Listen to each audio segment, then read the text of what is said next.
of a dialogue committee called the National Dialogue Committee. I co-chaired with a member for Kikuyu, not very far from here, who finds it extremely difficult to go home. Imagine my co-chair can't hold a meeting in his own constituency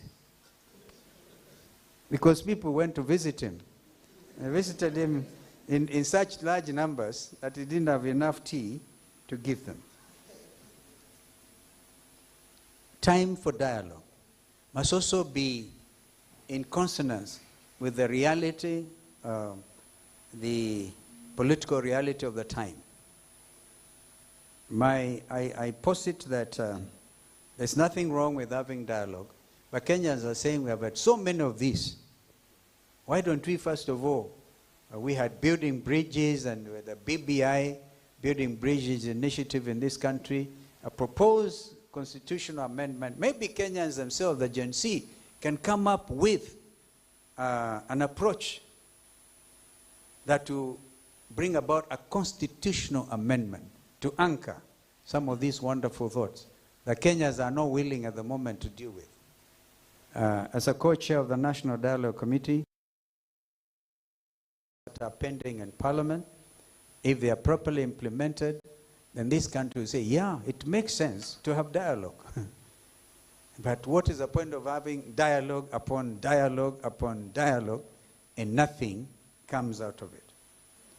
So that conversation, I think, is important, and I want to invite all of us to think of the best approach and the timing. First of all, who is going to lead this dialogue and when? And are we going to take into account what has already happened before? Because, again, you cannot, as citizens, even as families, a family that sits together and negotiates and agrees on a formula to proceed even as a family makes headway. But we cannot just bluntly say we don't want any dialogue. The people of South Sudan, and I saw the name Garang. That name is very, very important, very special to me, because I worked with our late brother, Dr. John Garang, who actually fathered the state of Southern Sudan, the world's newest state. I can see that by consensus, through some process of dialogue, they have even agreed to extend the interim period for another 1 year. And then they can have an election. And that was, I'm told, an agreement across the political parties and leaders.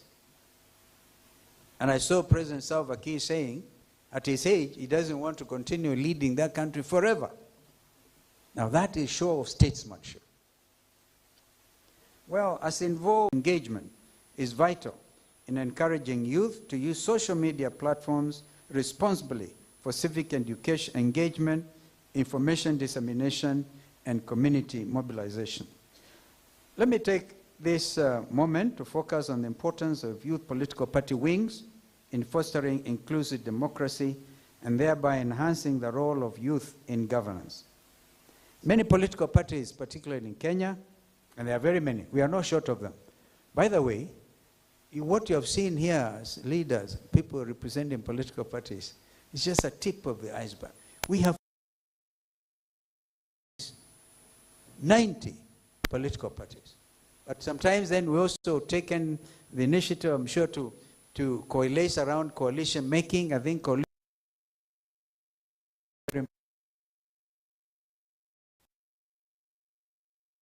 Democratic Action Party, he gave me the greetings of his party leader, Mheshimiwa Eugene Wamalwa, and I should have given you his because I was speaking to him as I was coming, because I don't know who gave whose greetings, because to manage a coalition, you must be constantly in communication.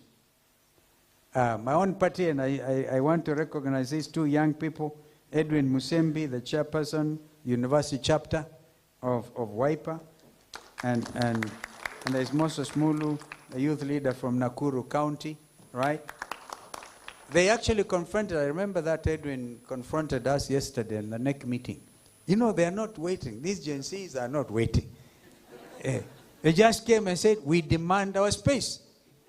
For a start, You people must expel one man called Farah Maalim. Hey, that's my deputy party leader.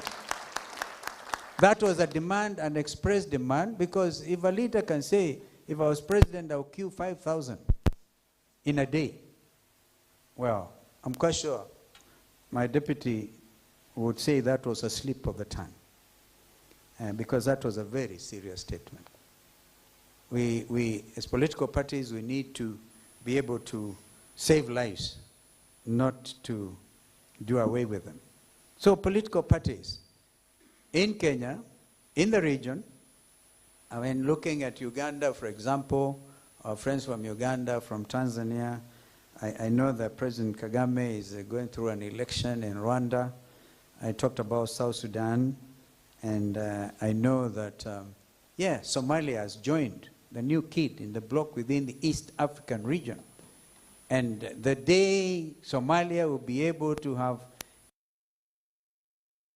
political party organization and management of their country will be stable. Right now, the formations are in the form of 2-3 main clans, the Hawiyas and the Darots, and another one called 0.5 of a clan. Yeah, and then, because they're all Somalis, they're all Muslims, but because they come from different sub-clans, they were unable to even live together. But that Somalia, that country is making tremendous progress, and that's why she's been able to be welcomed as a member of East African Community. Of course, it's Burundi. 7 members of East African Community. If we have a standard approach to political party formation and the engagement of our youth, I repeat, the time for the African lion to arise is now, and this is going to be led by the youth of Africa. If the political elite then truly take the youth seriously, we must quickly provide places for them at the table. If you don't provide, they will demand and they will take it. Our youth need to have an impact on party policy formulation and leadership selection, because they may provide a new perspective on potentially outdated policies and ideas, including even the very important matter of what political parties stand for. Are you central? Are you left of the left? Are you right of the right? As is happening elsewhere in Europe. Look at what is happening in the elections recently in the UK, where Labour are to sweep back to power. Swept off the Conservatives, because Conservatives are by their very nature right. But in France, President Macron had to very quickly assemble everybody, say the rightists are taking over, because they took over the selection or election process to the European Parliament. A lot of things are happening across the world. Look at the world's largest democracy in India, where even Prime Minister Modi had to do something to stabilize the country. Now, we are all watching what's happening in America. You saw the debate between former President Donald Trump and President Biden. So, no, I'm not quite sure whether Kenyans should follow that example, the way they conduct elections in America. They call each other names. I saw Trump calling President Biden Sleepy Joe. Sleepy Joe. And they say, this guy, that guy. Yeah. But that is the extent of expression. Therefore, I think we have come to a stage in Africa where the freedom of expression, the freedom of speech should not be hindered.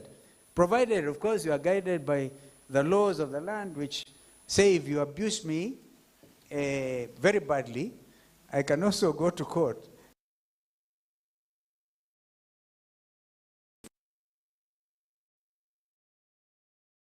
That should guide conduct. But beyond that, there should be expression. And the Gen Zs have said there will never be fear in this country. And I want to suggest that African countries express themselves freely. Absolutely freely. I am just about to conclude. Kenyans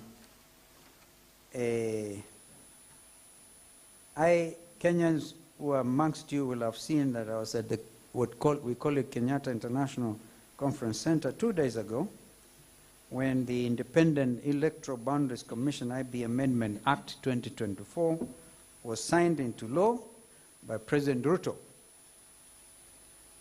This was the first fruit of the 9 legislations agreed upon by the National Dialogue Committee.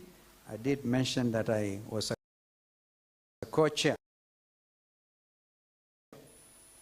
As you may recall, NADCO actually was set up last year following the killing again by police gunfire of 75 young men and women during the Maandamano demonstrations against the peaceful demonstrations in 2024, the result, the Gen Z revolution.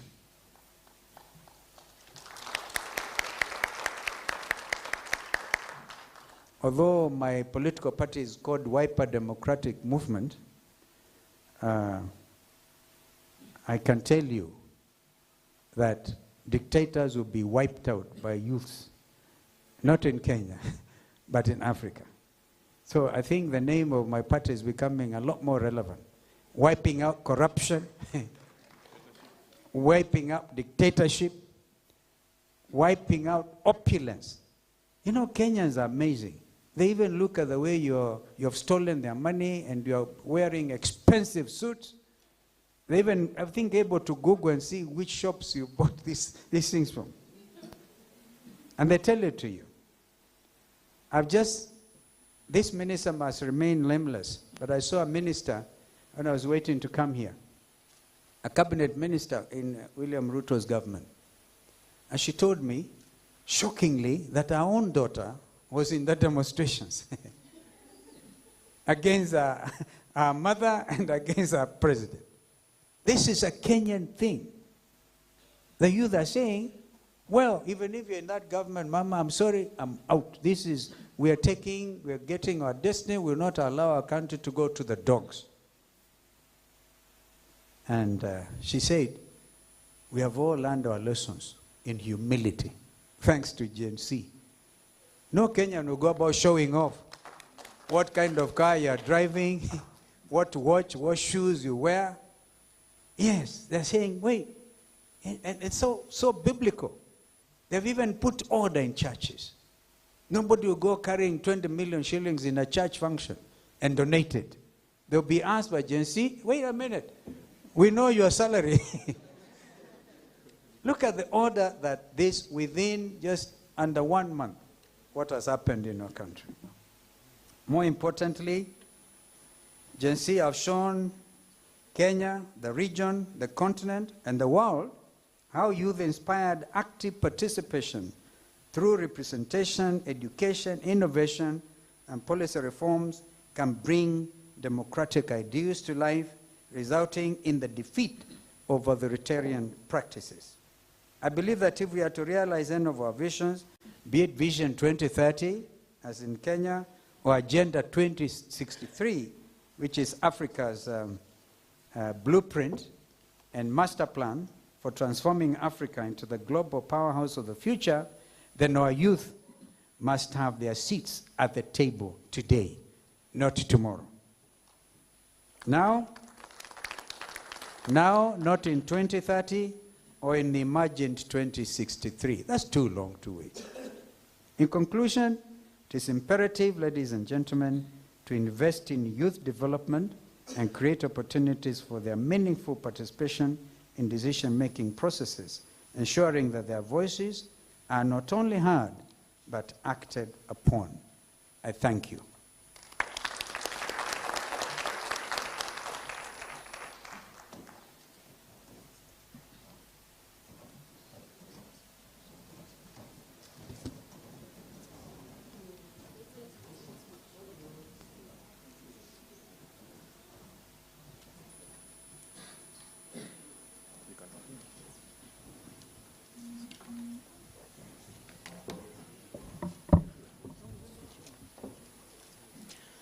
Thank you very much, Your Excellency, Honorable Stephen Kalonzo Musyoka.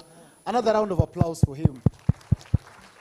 Another member of my party has just joined us, a member of parliament, but he voted no. A member for Embakasi South, the Honorable Julius Mawathe. Thank you for coming. Thank you. So he has no visitors to his constituency. It's okay. Sorry. Okay. Thank you so much, Your Excellency. Now, Karibu Mheshimiwa Mawathe. Mheshimiwa Mawathe is a member of parliament in the National Assembly from Embakasi South. Our ED Alex told me this morning out in confidence and try that Nivea tomorrow, Nourishing Cocoa Body Lotion. all Now the with delegates 5-in-1 who are complete care. coming from other countries This in year, Africa, the African Leadership you'll be University taking them to a embarked tour on the second cohort of Nairobi. of the Silicon So, Valley Alex, Globe. one of the areas that you might want them to visit is Embakasi South, so that they can experience the type of environment of Embakasi South where no is a no. Now, I want to take this opportunity to invite one of the ladies delegates from Cameroon, but before I do that, we will moderate the next session. Your Excellency, the expectations of these young people is that they want to engage you shortly before you leave. These young people, I've worked with some of them in the political parties and in other organizations. They say that they are very happy about Kenya because Kenya is one of the countries in the world that has dedicated a whole article in the Constitution to address issues of concern to the people. One of them told me yesterday when I mentioned here that how come in the Republic of Kenya, in Article 55, it gives the states the mandate to take measures, including affirmative action, to ensure that the youth are not only protected politically, socially, and economically, but also from harmful cultural practices. What the Gen Zs are asking is an implementation fully of that article, because that article actually allows the state to make access to education for them, to make access to employment for them, and to make access for training for them. That is the problem.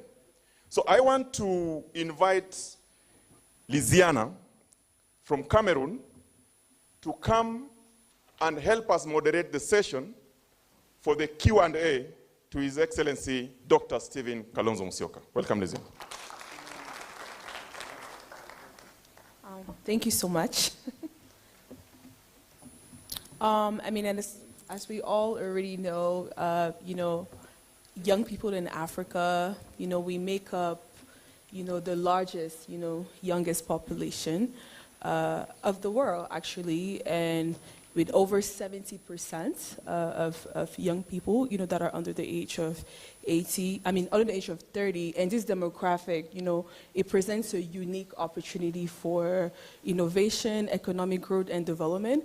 And we heard, from His Excellencies that, young people, as particularly Gen Zs, we have a key role and a particular role, to play for young people in strengthening governance systems. So now, we're going to take this opportunity, and take you back to you guys, because young people, we have the power. He wants to hear from you guys. We'll take contributions as well as questions, and we're going to be limiting it to 1 minute each.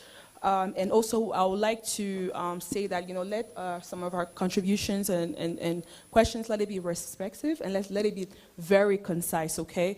So we're going to limit it to 1 minute per person, and we'll also be taking contributions as well, in addition to questions. So where's the mic? There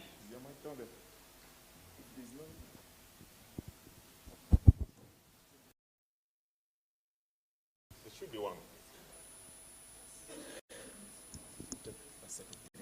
Okay, so we taking a set of 3-3. So I'll take it. So I want to hear from those that we haven't heard. Okay, we've had, I know we have some new faces here today, and I'll start from back there. Tell us your name, where you're from, and you can proceed, okay? Good morning, everyone. My name is Enoch Kebaso. I'm a systems engineer. One question I want to ask His Excellency, Mr. Kalonzo Musyoka. What are the challenges you encountered? Because you said you entered into parliament while you were very young. You didn't have any money. What were challenges you encountered, and how can you, speak a little bit more about your debut into governorship and also legislation? Thank you. I think you will start. We'll still remain at this row. I'll take another question from here.